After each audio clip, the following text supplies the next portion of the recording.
মানুষ চিনলি না, আমি পিছনে ঘুরে তো সামনেই লাগতে চাই।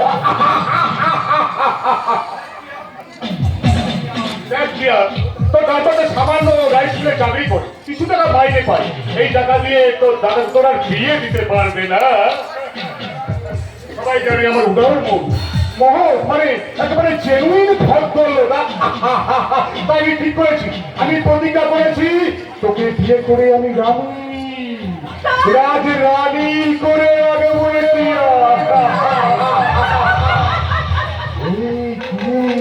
তুই হাসছিস, তাহলে তুই রাজি?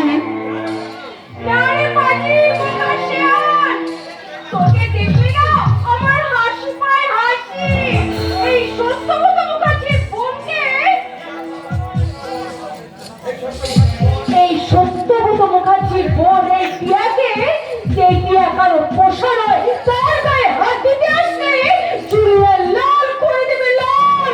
পাগলি রে, মানুষ চিনলি না।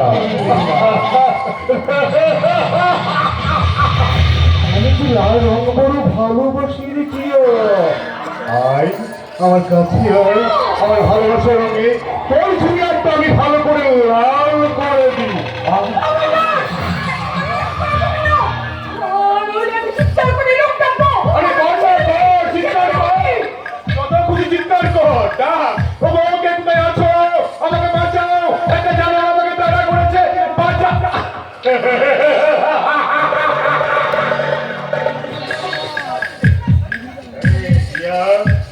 হিন্দি সিনেমার শুটিং হচ্ছে, যে ভিলেন পুরো একটা রেখে ধর্ষণ করতে যাচ্ছে, আরে খুবই হিরো এসে বলবে ছেড়ে দাও মহেশ মান্না। এই কে কথা বললি? নয়তো আমি যাত্রার হিরো, নয়তো বোকা কালিদাস, পুনরের বাঘা তেতুল, আমি কলির দেবদাস।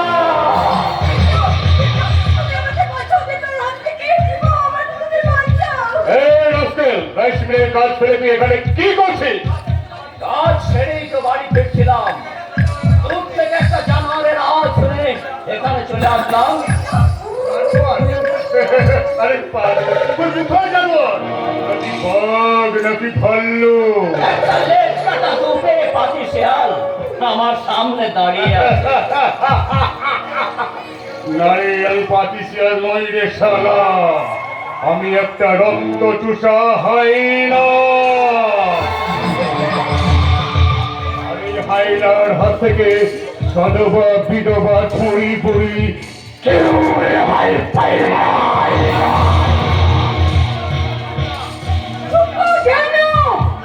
আমি বলছি এই চলে, তুই এখান থেকে চলে যা, ওই টিয়া আমার শিকার।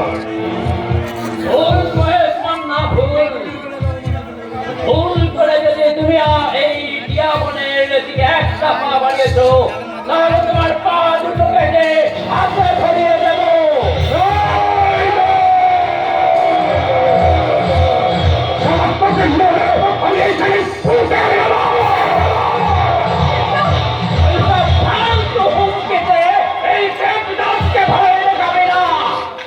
এখনো সময় আছে, নিজের চরিত্রটাকে শুধরে নে। চরিত্রকে বদলাতে না পারলেও নিজের চরিত্রটাকে পাল্টিয়ে ফেল। শোন দেবদাস,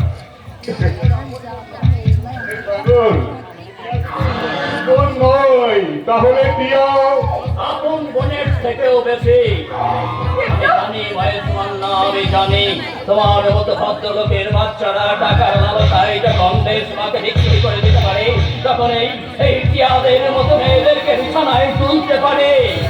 মনে রেখো মহেশ মান্না, এই ছন্ন ছাড়া জীবনে টিয়া আমার বোন, এই অনাথ দেবদাসের কপালে গিয়েছিল ভাই ফোটা, তাই আমি বেঁচে থাকতে এই টিয়ার কপাল আমি ভেঙে যেতে দেব না, কথাটা মনে রেখো।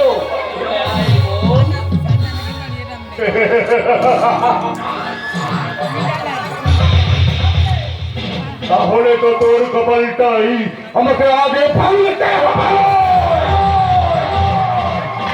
সারা দেবদাস মানুষটা ছোট হলে কি হবে, ওর কথাগুলো অনেক বড় বড়। বাধা! এই গ্রামের মুখে ও আমার একমাত্র বাধা। তার উপর আমার মন পারমিতা, ঝাঁসির রানী। দেব আর পারমিতা মানে we we we we we. প্রেম করছে প্রেম। প্রেমে দেবে। ওই পারমিতা দেবে ফিরে আকাশে আমি ঝড় তুলব, কাল বৈশাখীর ঝড়। ওই ঈশান করে কাল বৈশাখী মেঘ। দেখি আপনি এখানে দাঁড়িয়ে হ্যাঁ বিজয়, একটু প্রকৃতির হাওয়া খাচ্ছিলাম। তা বিজয় কেমন আছি? আর আমাদের থাকা এই কোন রকমে খেয়ে পড়ে বেঁচে আছি। এই বলছিলাম কি ওই সত্য মুখে গেছিলিস? আরে তা কিন্তু না, আরে খুব চিনি। আরে ওনার বাগানেই তো আমাদের আগ্রা। আগ্রা? আরে আগ্রা মানে? রিয়াসেল ঘর তো রিয়াসেল ঘর। আমি শিবুদা, দহিন আর ওই সত্যদা বোন প্রিয়া, আমরা সবাই হলাম ওখানকার মেম্বার। আয় আসছে দুর্গা পুজোয় রোজ যাত্রা হবে তো, তার জন্য আমরা রিহার্সেল দিই। আচ্ছা আর ওই পালার আমি হলাম পিঠে। আচ্ছা, তাই বুঝি তাই বুঝি। হ্যাঁ শোন, বলছিলাম ওই টিয়া মালটা কেমন ভালো, তাই না রে? কি বলেন? বলছিলাম ওকে পাওয়া যাবে? পাওয়া যাবে বাবু, তবে অনেক দাম লাগবে। আরে বল না, বল কত দিতে হবে? আরে টাকা পয়সা দিলে তো হবে না। তাহলে কি দিতে হবে? মাথা!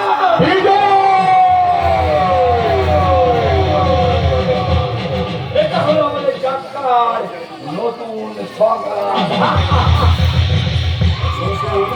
সংলাপ। হুজুম পেটের বাচ্চা বাচ্চা। এবার সবাই দেখবে এই মাস মন্ডলের এক ভয়ঙ্কর খেলা। এই খেলার একদিকে টিয়া আর একদিকে দেবদাস, মাঝে রেফারি থাকবে সত্যব্রত মুখার্জি।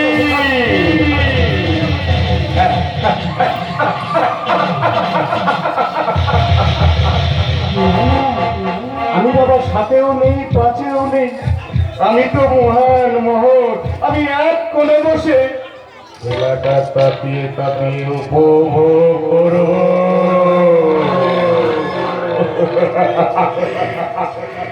আর আপনারাও দেখবেন এই কোণের চাণক্যের খেলা। পাগলা রে মানুষ চিল্লি না।